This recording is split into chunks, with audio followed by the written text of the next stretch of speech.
go ahead and I will start recording as well.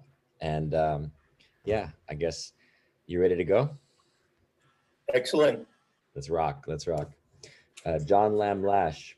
This is one of your books, Not in His Image. Powerful, powerful book. You basically have been, I mean, you've written many other books. I can't even go into all of them. I'll mention The Hero, Manhood and Power, Quest for the Zodiac, Twins and the Double. I mean, you're a prolific writer and researcher. And what I really want to get into is more of your understanding of the Gnostic tradition, because this is something that resonates with me deeply. I want to start by giving you I'll give you a little bit of my interpretation. And I would love how you see this playing into the Gnostic version of reality. So I see creation as natural life. Basically there's a creation that is feminine. God is a woman energy, female energy, right? The womb, the mother. And this creation that we all are a part of and live within in this world, in this cosmos that we know, one of many universes. Within this creation, there is a dark side, right? An archonic force, some kind of imitation force that essentially mimics creation, feeds on creation, and is basically perpetuating replication, simulations, and other things as derivative or oftentimes antagonistic of that primordial life-giving force that all living things are still connected to. Yes. So that's paraphrase. Have you drawn that from reading my book recently, or that's something you've had working for a long time? So it's a mixture of things. I actually read the Nag Hammadi texts, the Robinson translation, back in my 20s, and didn't fully get it. Honestly, it's a lot, right? The actual Gnostic Nobody text, gets it. right? Nobody gets it. You can't get it from Robinson. It's like a Denver omelet in a gravity black hole. Right. There's just no way to make any sense out of it. It's a jumble. Exactly. So when I read it at first, I got certain key pieces out of it. I thought the archonic thing was cool and interesting. And then over time, you kind of figure out, okay, is this AI a new thing? No, the artificial intelligence is an ancient thing. So let's then talk about what I just described. This was something that came to me really through a journey. I did a medicine journey with ayahuasca, and that narrative came through very powerfully to me based on, again, years of research. And so, and having come across your work a little while ago, I was drawn back to it. And so I've been reading this, but again, given that story that I just gave you was simply something that came through in my journey and my understanding. And so I wanted you to kind of give a richer, fuller interpretation based on your years of research into this.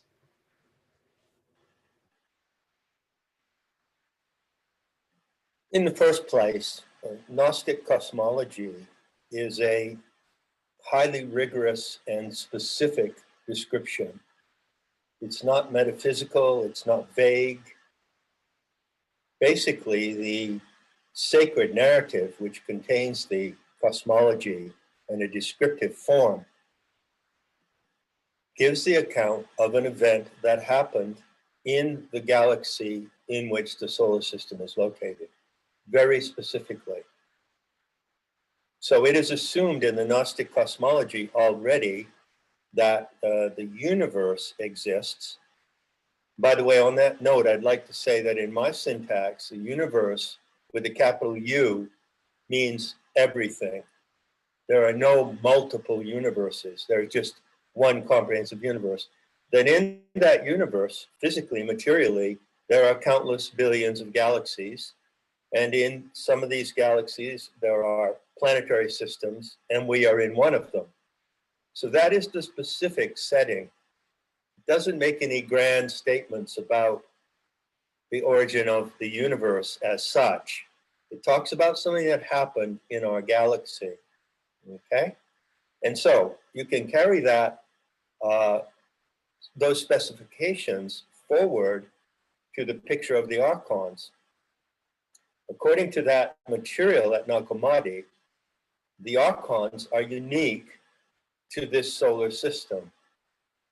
They are not some dark force just roaming at large in the universe. In fact, the Gnostics never posited anything of that sort, and nor would I myself.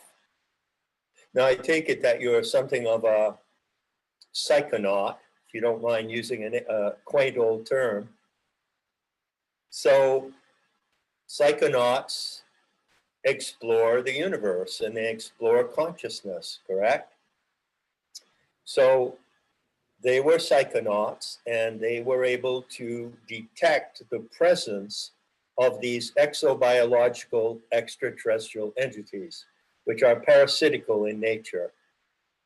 They're sort of like android cyborgs.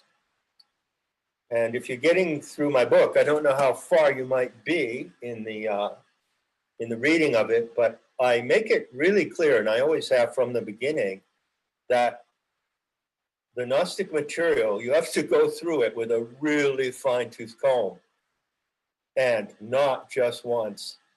You have to go through it many, many times. But I have shown that the ancient seers were specific in describing the Archons in their exobiological or extraterrestrial form. And they said that there were two types. They said there's one that is described by the bizarre trope, which you only find in the Gnostic writings, of the aborted fetus, which is the word huhe in Coptic. And what that actually, one way to read that is, it's a premature fetus. So it looks like it has a big head, bug eyes, spindly limbs, and there you have the portrait of the gray aliens, correct? Yep, very much. Additionally, they said there was another type, which was a dracon, which translates as reptilian. So the reptilian type of Archon is the overlord, is the dracon. And then the Archon horde or hive consists of countless millions of these embryonic gray aliens. And they describe that. There is evidence of that. That is a very great fact, that you find those descriptions in the ancient materials that survive. And of course, the original materials and the original teaching predated by millennia the received materials that have survived. And so before we get into more of the cosmology, what is the origin of the Gnostic thoughts? How ancient are we talking? How many thousands of years?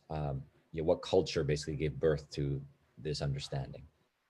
Culture that gave birth to what we have inherited after many millennia, and we have inherited it in a very mangled and incomplete form, because it is the intel that has been the most suppressed and attacked of everything that has been known to the human species.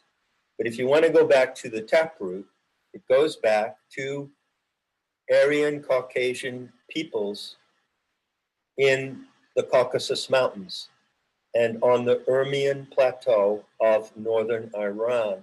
And there was, as far as I can tell from my research, the home base of what I call the Magian order. And the Magian order probably took definition around 6000 BC. So it's many millennia old, many millennia old. And what we call the Gnostics today, as I say in my book, they didn't call themselves Gnostics. It's a insult. It means a smart ass, a know-it-all. And it was used to insult them by the Christian ideologues who were attacking them. But they called themselves teleste, meaning those who are aimed, those who have an aim, a purpose, those who know where we're going, you see. And so the movement of the telesti founded the mystery schools in different regions of the Middle East, in the Levant, in Syria, in Egypt, and then those mystery schools spread across all of Europe as a network of cells. And the taproot of that whole movement, that diverse movement, was the Magian order, going back to ancient Persia. Indeed. And in terms of some of the Gnostic texts later, the ones that were from Nag Hammadi, these were written, if I'm correct, closer to the first centuries AD, no? Well, nobody really knows. It's unfortunate that the primary writings come down in the Coptic language, because Coptic is not really a language. I've argued that it's a shorthand. And so they were supposed to be Greek originals. So there are supposed to be copies in Coptic of Greek originals. This is a very dubious theory, but all Gnostic scholars adhere to it because they don't know any better. And they would look embarrassed if they say, we actually don't have a clue. Okay? But the writings that you find in Nag Hammadi and elsewhere, because there are a couple of other codexes like the Berlin Codex and the Bruce Codex, it's impossible to date them. They certainly are in pre-Christian centuries. But unfortunately, the surviving form in the books that were found in Egypt, December 1945, date from about 300 or 325 CE. So you're really looking, it's like being on a crime scene where you're just finding shreds of evidence, and that's only the evidence that was left years after the crime was committed. You see what I'm saying? Of course. Yeah, it's tough.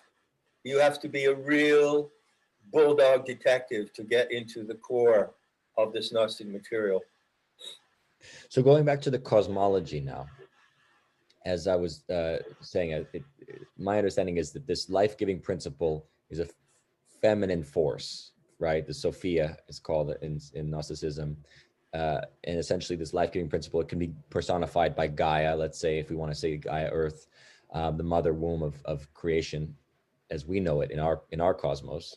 And from this life force, there is an archonic structure, right? An archonic overlordship, essentially, that is trying to hijack, imitate, I would say artificially replicate life, right? Feed upon life even, and essentially mimic it. And so this is the struggle that we have seen, and perhaps is described in Zoroastrianism and other religions as like the dark and the light, and the dark epitomized by this sort of artificial anti-life force.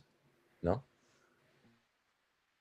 Well, I personally don't ever use this dark light dichotomy. And can I tell you why briefly? Of course. As a psychonaut, I've been around the block a few times, okay? I've used a number of power plants, plant teachers. I always use them in a ritualistic way, in a very rigorous way, sober. Taken ayahuasca a few times, but primarily I have used psilocybin mushrooms, which I find are the best emissaries for going to the Nahual or the supernatural. So in my various journeys into the Nahual, and also I must add that I've also encountered the Nahual without the use or assistance or guidance of these plant teachers. So I've had it both ways, right? The paranormal and the supernatural have impinged upon my life profoundly from the age of 4 years old. I have never encountered any dark or evil forces in the universe, ever. Going back to what I said before, the problem with the Archons is unique to our solar system and unique to this Earth. They cannot invade the Earth. They cannot live on the Earth. Yet, because they are parasitical by nature, they want to try to intrude and they want to destroy it. They're really mindlessly destructive. For instance, and this is a really important point to understand if you want to try out the genuine Gnostic viewpoint, because you can turn around and take anything that can be said about the Archons in the Gnostic scenario and turn it around today to IT and so-called AI. There's no such thing as artificial intelligence, by the way. All intelligence is alive, and AI is not alive. But when you look at AI in our world today, unless extremely strict limits were put on the use of AI, it becomes archontic and destructive, and it's destroying people's minds, their memories, it's destroying social relationships, it's destroying the ability to do business, it's destroying the ability for human beings to be honest with each other.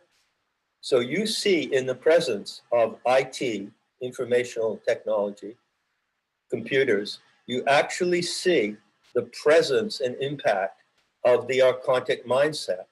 They have cracked into our world. That's one way they do it. IT and computer technology is not a creation of the Archons.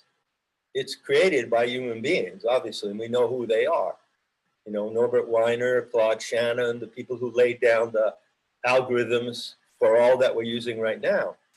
But however, it does represent the danger of an alien mindset overtaking the human mind if we don't get a picture of what it is and learn how to handle it. Am I making sense?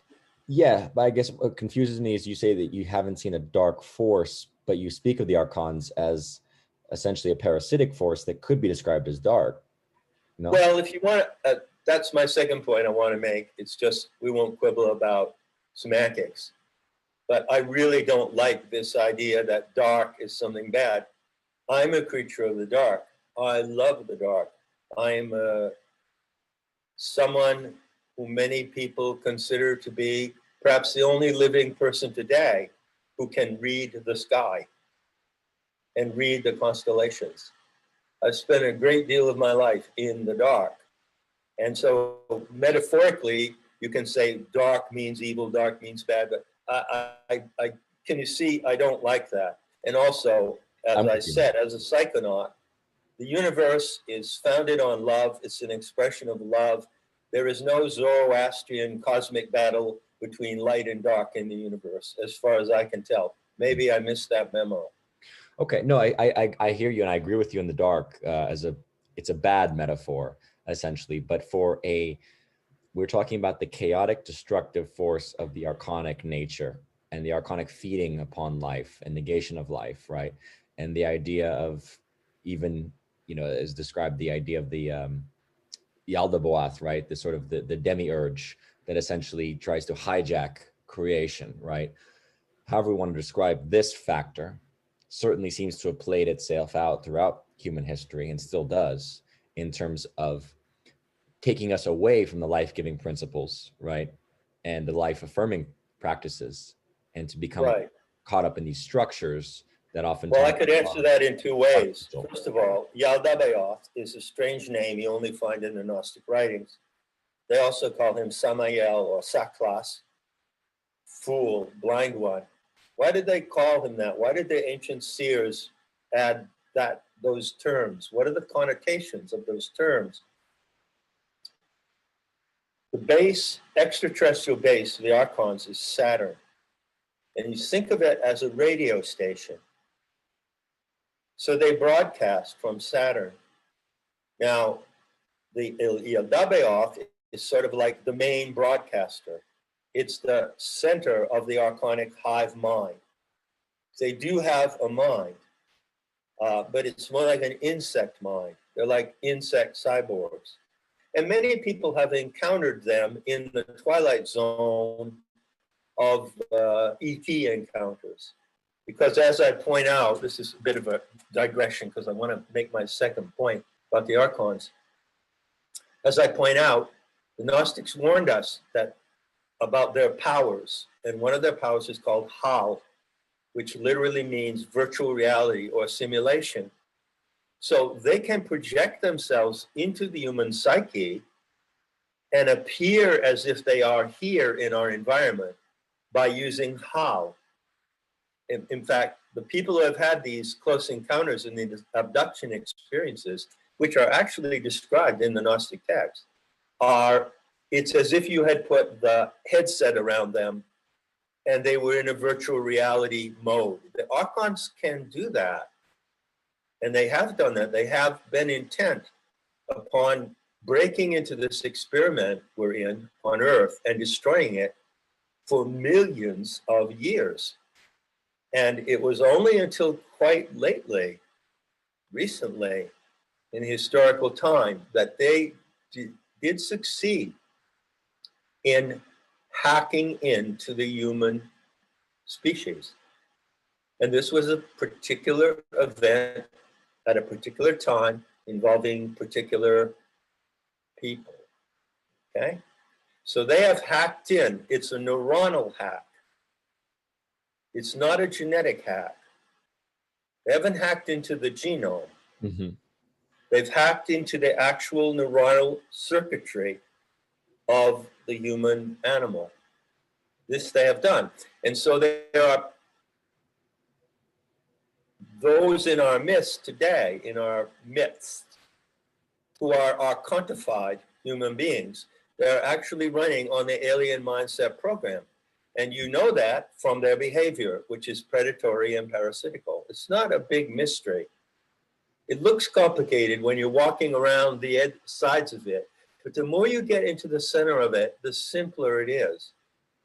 Well, I love this because it can help us explain a lot to me in terms of the nature of what we've understood about rituals and blood sacrifice and energy feeding that goes on, right? And trying to understand the psychology of evil and these people that would do these types of things, right? And feeding on other humans in such a way.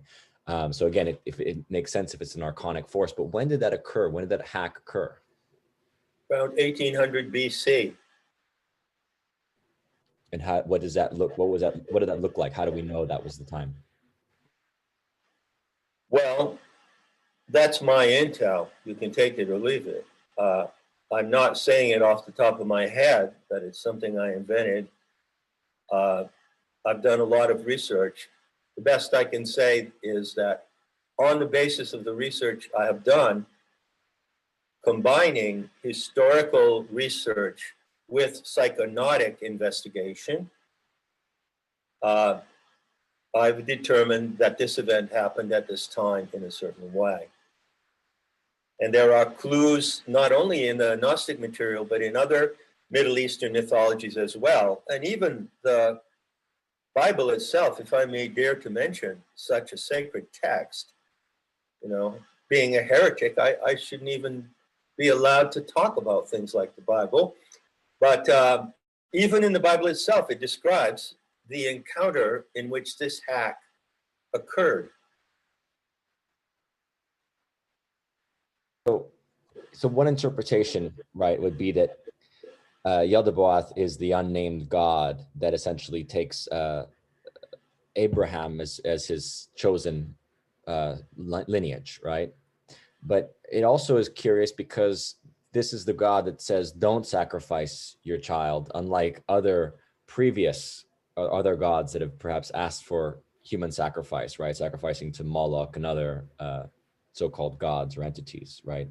So the question has always been, you know, we know that the Bible has been adjusted over time. It's been rewritten, right? There's been Jewish captivities in Babylon. There's so many different variations, but how do you see the Gnostic mythology essentially explaining the biblical patriarchy?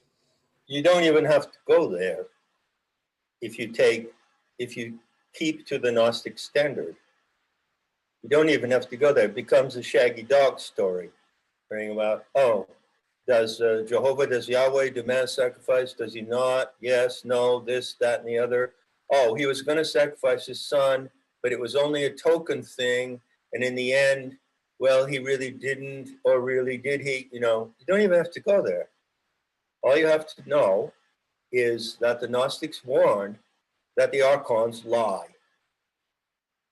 So whatever you read coming from them is going to be a lie, and you're going to wear your mind out trying to figure out how that lie works. You see? So you bring up something that, of course, is at the core of the Gnostic message to humanity. You said it. Yaldabaoth chose someone, chose a people to be his vehicle. And then that happened around 1800 BC. And coming forward from there, there was active in human society that alien mindset. And today we are at the end game of that alien mindset. It is playing its last cards as we speak. Yes. I don't know if you had it across your mind, but I think you would agree that it's pretty bizarre and pretty remarkable that you find this trope of the aborted fetus. I don't know any other cosmology that uses this exact trope. So that's a dead sign, a direct sign that the Archons are involved if you're using this aborted fetus trope. And what do we find today? Well, in 1996, I think, a team of biomedical team produced a cell strain that contains material from the aborted fetus of a 14-month-old Caucasian male. So a mythological, cosmological image from this remote Gnostic material comes right down to today, and here it is today, and they're going to be serving it up to you at the end of a needle. I see yes, of course. Well, they use fetal parts in terms of the vaccinations, but yes.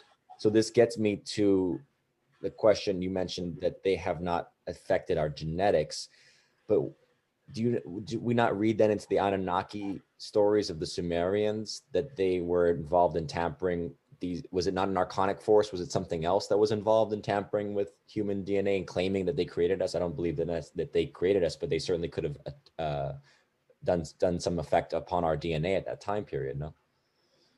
Well, remember the watchword of the Gnostics. The Archons always lie. Their joy is in deceit. Just because something is written on clay tablets that are, 3,000, 4,000 years old, doesn't mean it's true. Any more than what's written in the newspaper today mean it's true. Now, we could talk for days about the Sitchin Anunnaki scenario. I've written about it at length. Basically, I think that the Gnostic intel, which actually addresses that scenario, is more reliable. So I do not directly identify the Archons with the Anunnaki. It's really problematical. Yeah. Well, again, because you get the fallen angel lore within, like, the Book of Enoch, for example, and other texts, right? And this idea of, again, in various interpretations, whether it was the fallen ones were fallen angels, dragons, some kind of bloodlines, right? That was different, that was started to merge, right? An alien, some kind of alien bloodline that merged with man, that basically gives us what we are now currently, different from Neanderthal, different from other potential evolutionary conditions of what the human could have become, right? So, well, that's a huge story that's floating around. I have to say, I do not subscribe to that story. It wasn't a bloodline intervention. They're not that lucky. That's maybe why they need blood. You see what I mean? No, it was a neurological hack. It introduced something like nanobot or nanoscale entities into the neuronal circuits.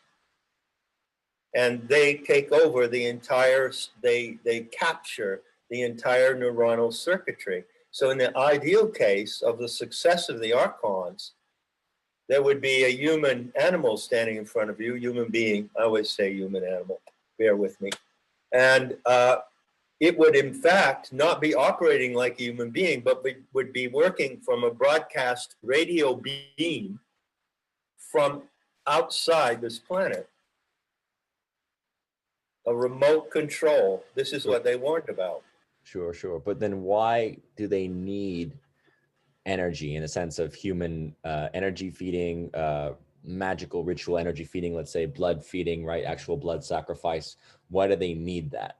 Do we know? Well, according to the Gnostics, uh, it all comes down to phonos, Phthhonos, envy. It's all about envy. They actually have envy. In fact, envy is the driving force of the Archons. Now, bear in mind, I tell you, these Gnostic clues, my friend, are semtex. They are semtex, and you have to hold on to them and handle them carefully because they are so explosive. They really blow the whole game wide open, in my opinion. So the neuronal hack is not a genetic hack. One thing that one needs to be really careful about if you're going to go look at the Sumerian materials, okay, the Sumerian tablets and so forth, you have to realize that, like a detective, you have to evaluate the evidence and where's the evidence coming from. It was customary back in that time for the theocrats in the Middle East to have many consultants in their court. And in some cases, the consultants were really the handlers, just as you see today in politics, right? Look at American politics. The handlers are running the show. And who were the handlers back in the time of the ancient theocrats? Well, they were soothsayers, channelers, and psychics. And they basically pampered to the ego of the theocrats. So they told the theocrats stories that would inflate their egos and inflate their sense of importance. And this, I believe, is where these bloodline stories come from. As far as I know, there is no evidence that there has been interbreeding between the Archons and human beings. Now, there are many people who would flat out shoot me down on that one, but I'm only here to tell you what I know. Sure. Well, I mean, there is the empirical accounts of people, right, who experienced abductions and seen either they've been invaded sexually, right, by greys or reptilians, right? The concept of not just the anal probe, but actual sexual encounters. Some people even saying that they've had children, hybrid children with these beings, and this whole notion that's been studied by some, you know, of actual hybrids on the earth, right, walking the earth that are some kind of hybrid human alien. You know, again, how you can verify that.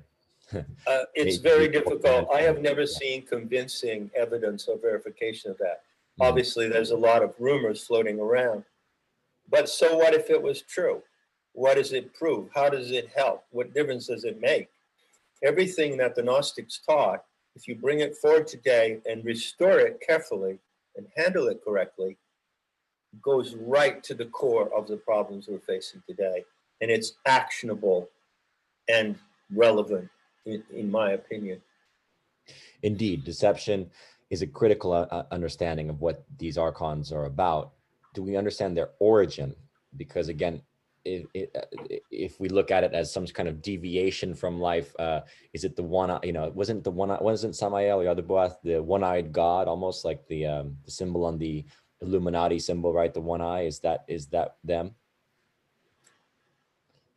I don't know. You know, these so-called secret societies and these globalists are like teenage morons who like to play around with symbolism and esoterics in order to give themselves a certain glamour and a certain, certain gravitas that they don't otherwise have. How did the Archons originate? The Gnostic story, the narrative of the Anne Sophia, tells exactly how. There's no mystery about it. It came about due to an accident, an unforeseen event. What was that though? That was the surge of a massive plasma jet from the galactic core laterally across the galactic arms. Laterally.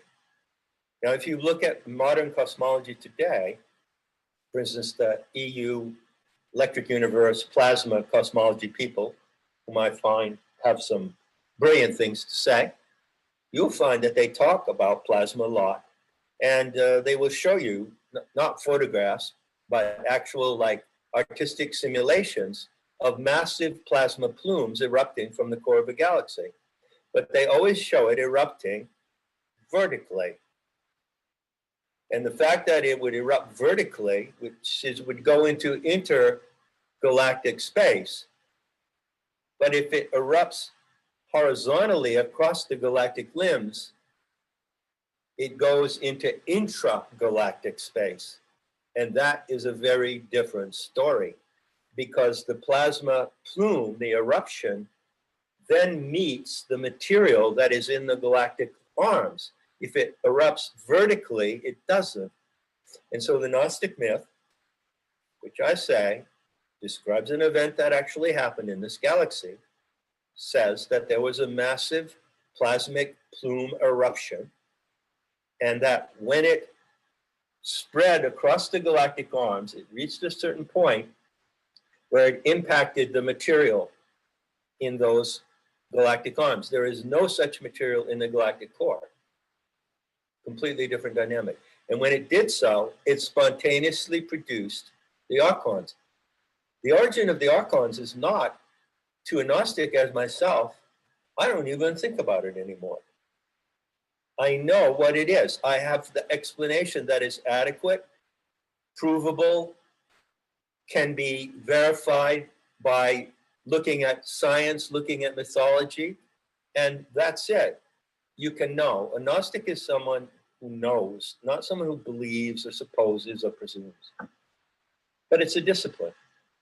Indeed, one of the misunderstandings about Gnosticism is, and it's circulated even by people like David Icke, who I appreciate a lot of his work, but it's misunderstanding that the Gnostics think this is all a virtual reality, right? That this is all, there's this sort of duality concept that evolved into some beliefs, right? There was a duality of the universe where this is like the physical world is basically hell, and they hate this physical world because it was a virtual reality. And essentially, you know, the other realities on the other side. It's like, no, this is a living earth.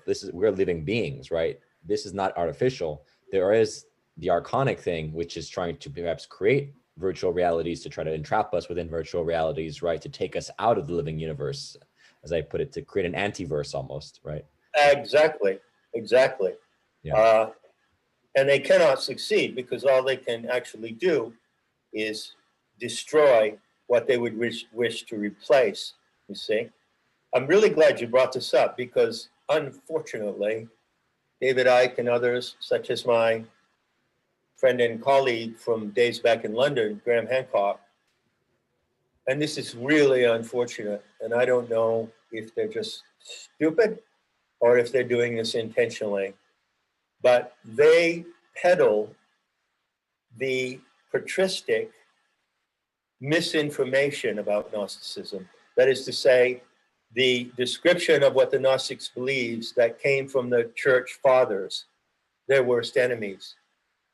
And that is where they get this notion that the Gnostics hated the material world, that they thought was a dark prison, that were caught in the matrix. That is completely untrue. And it's unfortunate that they peddle that because it takes attention away from the truth of the Gnostic teaching, which is nothing like that. You know, this is not a simulation. The earth is the transformation of that plasmic plume. Sophia didn't create the earth. Nobody created the earth. She turned into the earth. And the earth is a superorganism, and it's totally alive, totally real. There's nothing simulated about it. And we're you still don't live in a hologram. Right. This is not a hologram. Right. But the archonic mindset, when it works in the minds of people like David Icke, wants that to be. It wants that to be because it is envious of the reality of the profound beauty and deathlessness of life, the deathlessness of life. Life is deathless. Yes. And it wants to bring death. It wants to bring an end to something that it cannot have. That's what envy is, you know? Envy, yeah. In fact, that connects. I don't know. My vision was sort of that because the feminine god, essentially, right, the creation of a feminine energy. Lucifer was the masculine principle, in love with that and jealous, basically jealous. Why would Lucifer be so jealous about the creation of mankind? As you know from the Islamic tradition, right? They talk about Lucifer's jealousy that God creates man, right? It's like this jealousy, envy that this living being that was created, and perhaps Lucifer is, I don't necessarily know if it's a dark thing, but more of that light, false light, for example, right? The false father of false light, essentially envious of the creation that Sophia offered the humans. If we were two detectives on a case, and it was a big case, and so we've got all of our files there, and got our table out, we're putting a crime together. And I'm amassing part of the evidence. I'm working on part of the forensic evidence, maybe going over the eyewitness, affidavits, eyewitness accounts. You're working on another part of the evidence, okay? You call me over. You say, hey, John, you take a look at this. I'm trying to put this together here. It looks like I've got a plausible scenario here. So I come over and I look at it with you and I say, those files are corrupt. That evidence is corrupt evidence. It can't be used for the case. What you just cited is corrupt evidence. Now, I have 3 talks on YouTube, all under the title, The True Lucifer is Sophia. The true story of Lucifer cannot be found in corrupt files, you see, because one of the challenges of this area that we're in is really a challenge of your detective skills and your forensic skills. And not everyone has the persistence or the time to go, into the core of these things. But you might want to take a look at that. I go entirely into the Islamic material. I go into Iblis. I go into all of the surviving material about Lucifer from the Bible and every other tradition. And I deconstruct it. And I come to the conclusion that the true Lucifer, the true light bearer, is Sophia herself. There's no jealousy.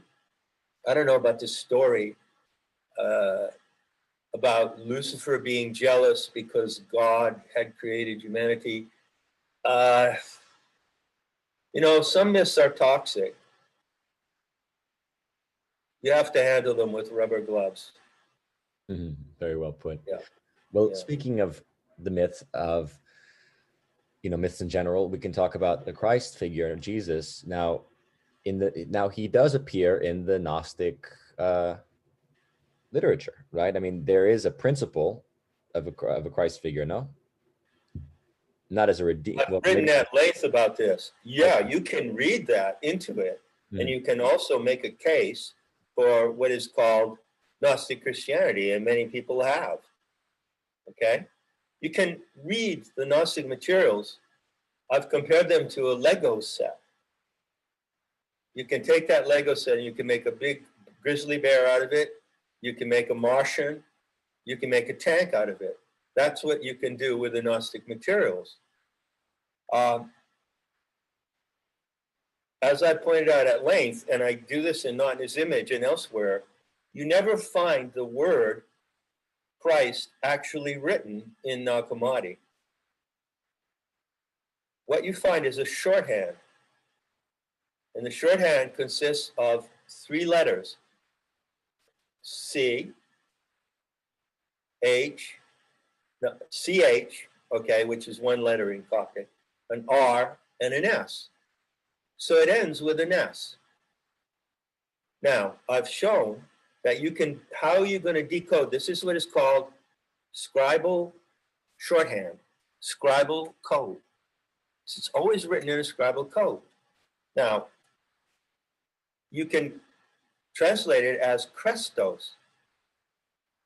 And many people have translated it as Christos. And Christos simply means the good one, the benevolent one. It doesn't mean Jesus Christ, the Jewish Christian Messiah Savior. Mm-hmm. Also, there's a problem that all scholars do this because they're biased by their Judeo-Christian background. Even though it has S on the end, which to be exact, you would translate it as Christos, they translate it as Christ. And I have shown that Christ and Christos are not the same. Well, Christos is the anointed one, right? Or is it the names of the Gnostic eons, like Sophia, Thelete, Ecclesia, Bethos, Sige, are actually names of functions. They represent a function. So the name Christos represents a function of anointing, but not anointing in the, at the baptismal fount where people bring in their children to be baptized, not the anointing of sacred kings. The anointing is a process in nature. For instance, dew is an anointing process in nature.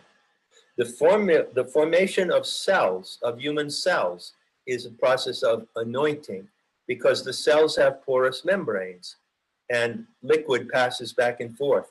So anointing is a function of a divine being, the Aeon. It is not a name of a Messiah, and it is certainly not the name of a presumed 8-foot-tall purple rabbit named Jesus, who is the best friend of humanity, who has betrayed it ever since he was invented. This Jesus figure is really bad news for the human species, as far as I'm concerned.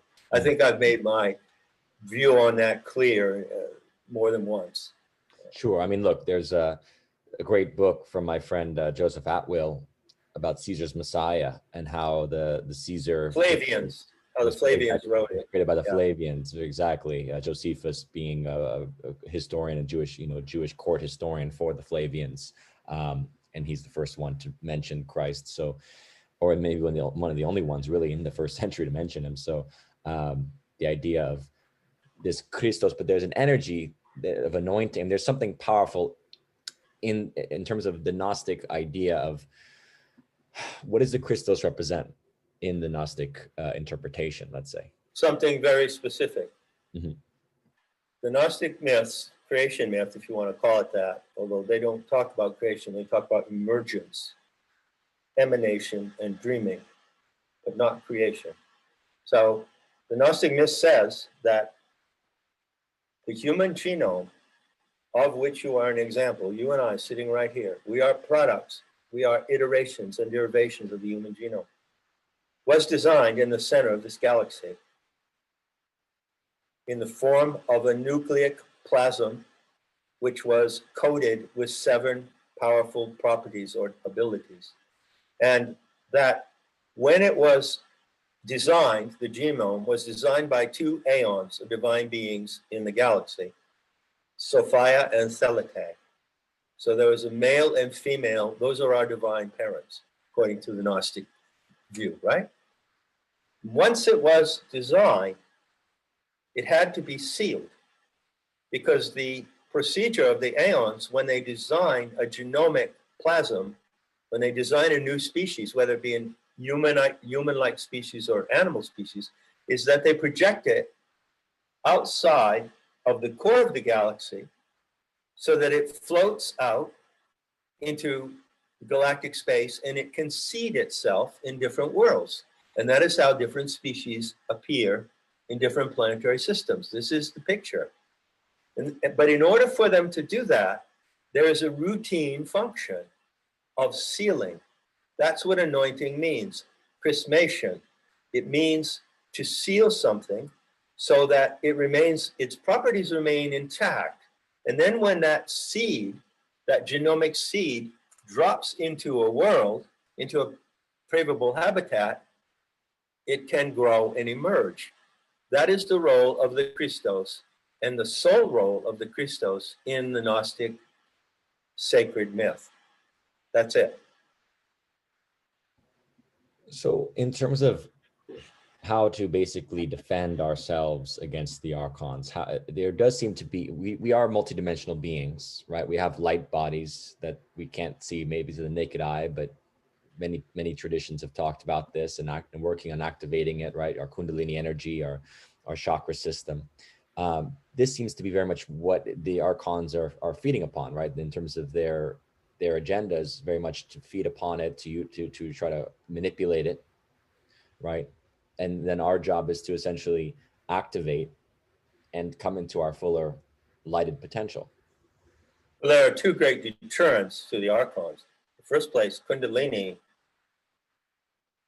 is a zapper for the Archons. Kundalini destroys the Archons. You know how sometimes outside in a restaurant they have those horrible things where the insects fly into them so they don't bother you when you're eating? That's what Kundalini is to the Archons. So one of the great defenses against Archonic intrusion is to have a healthy sexual life. And unfortunately, needless to say, due to certain nefarious and degenerative influences, very few people in our time have that privilege. It is almost a privilege today if you have a healthy, sane, heterosexual life. But if you have a strong, good, sane, balanced sexuality, you already have tremendous resistance to the Archons. The other factor of resistance is, of course, in your mind, because they're mind parasites. So if you can see the deceitful working of salvationist ideology, of religion, of people who promise they're going to be messiahs, because that ideology is the Archonic implant. Salvationist ideology, salvationist religion is an Archonic implant. It's not natural. Pagan pre-Christian societies and areas of the world before the Archonic intrusion never had this ideology. So when you free yourself from that ideology, and technocracy and the technocratic utopian dementia is another aspect of that ideology, then you're free of the Archons. Then all you have to do is deal with their proxies, their dupes and their decoys on the street. And that's another issue. That's what this is about. That's another issue. What do you mean what this is about? This. Yeah. That's what this is about. Is that an eagle or yeah, it's a thunderbird. A thunderbird. Uh-huh. It's a symbol of the Calico War Party. And the Calico War Party is a blueprint for a warrior class dedicated to eliminating psychopaths and the enemies of life. Someday, sooner or later, it has to come down to that. It has to come down to that. But obviously, there's a tremendous amount of self-liberation, education one can undertake to free your mind of all the aspects of the Archonic intrusion, which is driving humanity just into annihilation, really. We can't have a world run on IT. We were not designed to run on MS-DOS. We can't have it inoculated into us, which is one of the threats. Of course. No, we're designed to be in harmony and co-creation with the superorganism that gives us birth. She's right here. You all have two mothers. Yes. She's the other mother. Yes. We have the same mother, you and I. Right. We have different mothers, but we have the same mother as well. And so this connects so this is what's interesting. What I felt into is that we already as a species are a hive in a sense. We have individuality, but we actually as a species are connected. There is a collective consciousness and unconscious that we are all tied to. And yet what the Archonic structure is trying to do is to create an artificial hive, all right? And that's what this AI thing is. I mean, the AI IT thing is all about, right? Connecting us to the artificial hive. They can get rid of our ability to have an authentic individual experience. It becomes groupthink, right? Group control, the full communist, socialist, totalitarian, ideal rolled out, but ultimately under their Archonic control, essentially. It's so obvious. I mean, how much more obvious does it have to get? They used to say the big C was cancer, but the big C, we know what the big C is today. And the Great Reset is pushing the big C, and they're all going to drive it on IT. And it cannot succeed. because we are not designed to run on MS-DOS. That's right. That's right. I think that's pretty much sums it up. There is this imaginative process too, which we connect to, and I always urge that what's going to save humanity is art, creativity, right, imagination, because this is what the creation itself asks of us, right? We are here as creators, and I don't know if you don't like, we're not in his image, but in the image of creation, we are then reflections of that creation. We are perpetuators of that creation, right? That We are nobody's image. We are a singularity species and a genius species created by our divine parents. And all they want for us is to fulfill that genius talent in music, art, literature, invention, taking care of the earth in the proper way, taking care of ourselves. That's all they want. This is a divine experiment set up in complete love and freedom. It's nothing but that. There's nothing but love and freedom in the universe. And we are in an anomalous situation on this planet due to the archonic factor. Mm-hmm. And that's what the Gnostics explained, and that is also why they were repressed and destroyed. Because that is the most liberating knowledge that has ever come through the human mind, in my opinion. Mm. Yeah, absolutely. So I think ultimately, I'm probably overselling myself here. No. I mean, ultimately, it's a wonderful what explains to me ultimately understanding this archonic structure is why I say don't call it satanic. Although Satan is Saturn, there's this adversarial or it is adversarial. If you take the literal meaning of satanic, it just means the adversary. Exactly. It is adversarial. Yes, but it's not all of this myth making and all this hype about Satan. And of course, Christians believe that there literally is a Satan, with bat wings and hooves. This is complete dementia. Mm-hmm. It doesn't help at all. It just makes everything worse. Right.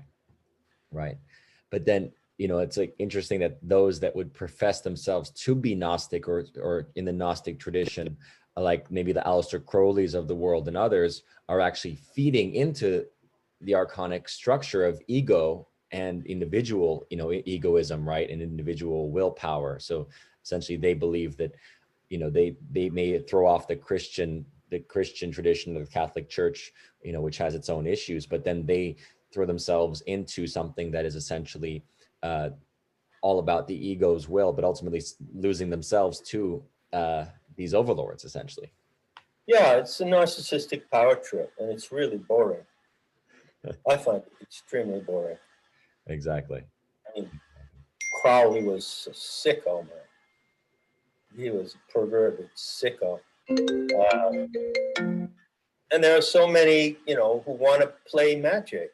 But, I live magic. The life of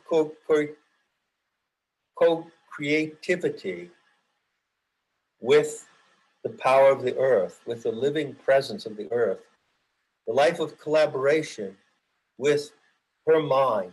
That is pure magic. And there's a great craving for magic, and people, I recognize that. But unfortunately, the options that they have from the Harry Potter all the way to Aleister Crowley are not very healthy. Right. Yeah, it's well said. I think, I think the only question I really would have remaining is just the Egyptian mythology and cosmology. Does this play at all does it relate at all to the Gnostic views of the world? Well, that's a really good question. And it's not an easy one to answer. In the first place, I pointed out, in Not in His Image and elsewhere, that the Egyptians were extremely secretive. And they played their cards very close to the chest. Also, I'm convinced that the civilization that arose in the Nile Valley, first of all, has never been explained as to its origins, and that it was a special kind of experiment. I think it was a human experiment. I don't think it was ETs or another civilization, but it was a special experiment in social engineering. And so they had their gods and their goddesses. They had the priesthood class. They had wars between the two priesthood classes, the priesthood of Horus and the priesthood of Set. It's a very, very complicated story. As to your question, like for instance, what are the, is there an interface or a carryover between the Gnostic core of the Gnostic intel and Egyptian religion? Not really that I can find. You find that, for instance, you could probably say, well, the Aeon Sophia appears in Egyptian religion under the form of certain goddesses, right? Particularly Nut, the star goddess Nut. So you could sort of loosely identify her, the Gnostic wisdom goddess, with certain Egyptian deities, but it doesn't really play out. I've tried, believe me. It's a standalone case, that Egyptian deal. Yeah, and it connects more to the Redeemer god of Osiris, redeemed as is Horus. Essentially, it's the Christ mythology, the Jesus Christ mythology, right? This. Well, it has been, but I think that's a specious connection, and I think the people who make that connection are wrong. I don't think that the cult of Isis and Osiris. I think it was established on completely different premises, and to make a parallelism with the Redeemer and resurrection of Jesus, to me, that doesn't play. I won't go with that. Mm-hmm. I protest. I protest a lot of things, obviously. And what about just the Illuminati you mentioned earlier, the secret societies, but you do refer to the Illuminati in your book as sort of, I'm not sure which one you're referring to, if you're talking about the Bavarian school or just the, which tradition that derives itself, at least partly from Gnosticism. Well, no, that's a mistake, and I've taken it out of the new edition. By the way, I want to say that there's a new edition of the book coming out in August after 15 years, and it's I'm really happy about it because I've learned a lot in 15 years, and there were a few mistakes. By mistake, I mean something that was not stated correctly or that I couldn't back up adequately. There were a few in the edition that you're reading. So what I said about the Illuminati there, I wouldn't stand by that today, and I've revised that. Okay? So the Illuminati, to me, are just, I trace them forward from Adam Weishaupt, and, I trace them, I follow the historical trail of evidence. I do not trace them back to the mysteries. The mysteries and the mystery religions were not incubation tanks for the Illuminati. They were not evil think tanks for social engineering. On the contrary, they brought the light of the Aeon Sophia to the world, of her organic light, of her body, which is a reality and can be seen and experienced. And so they are not, that is completely wrong. The people who have said that, they don't know what they're talking about. And they have no evidence to support it because no one really knows what they did in the mystery schools. Right. It was protected by secrecy, silence. Sure. No, I certainly get that. And again, there has been sort of a Christian interpretation of Illuminati because of Weishaupt wanting to overthrow the churches and this idea of, the Masons being in opposition to the Catholic Church, which may or may not be real because there's a lot of Masons in the church, and crossover, the Jesuit infiltration of all this stuff. So it makes it so difficult to really understand who are truly at odds. And I think ultimately it boils down to it, as we're talking about, those who are connected to the divine feminine, the earth energy, the creative impulse, the humanistic instinct for individuality in the context of community, not communism. These kind of principles, that's where you find the goodness. So it doesn't matter what, as far as I'm concerned, it doesn't matter what your denomination, your religion, your belief system, as long as you can get to that core of, can you actually, honor the feminine, honor the earth, honor yourself, love yourself, do good to yourself. From there, we can do it good unto others. But you cannot do good unto others. And as they say, you do unto others as you wish to do unto yourself.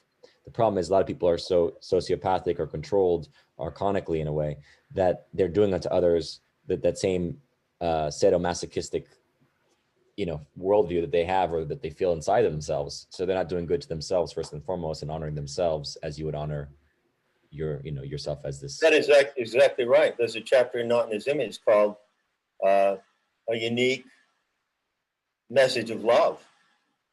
And I tackled that very subject. I tackled that so-called golden rule, and I show what's wrong with that rule. And I also point out that people who are so deluded and pathetic that they think that the command to love others is the greatest command that has ever been given. I point out that you cannot be commanded to love anything. You love it out of the natural goodness and ability to love. You don't love on command.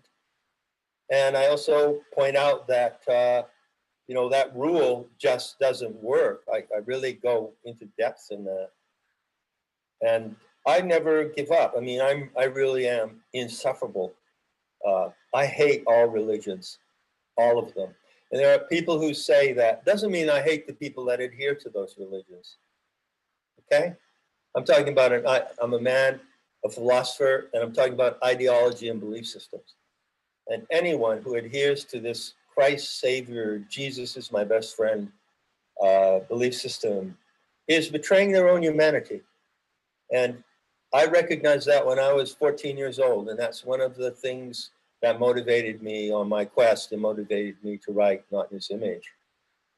And I realized that humanity is betrayed by what it considers to be its highest spiritual ideals. Yeah, beautifully said. Yeah, I mean, unless there's anything else you want to throw in there at the end here, I think these are the major questions I wanted to touch upon. Well, two things. I like to say that the book is coming out in August, and my publisher, I would ask people if they would kindly buy it from my publisher if you're going to buy it, rather than Amazon, okay? Chelsea Green Publishing. And they actually have still a couple of hundred copies of the Legacy edition, the first edition that you're probably reading now. And those are going to become collector's items in the future. So it might be worth getting that and then reading the other one as well. Everybody, I swear to you, I'm not making this up. Everybody who's read Not in His Image tells me that they not only need to read it more than once, but they want to, which really, that's pretty good for a writer to hear.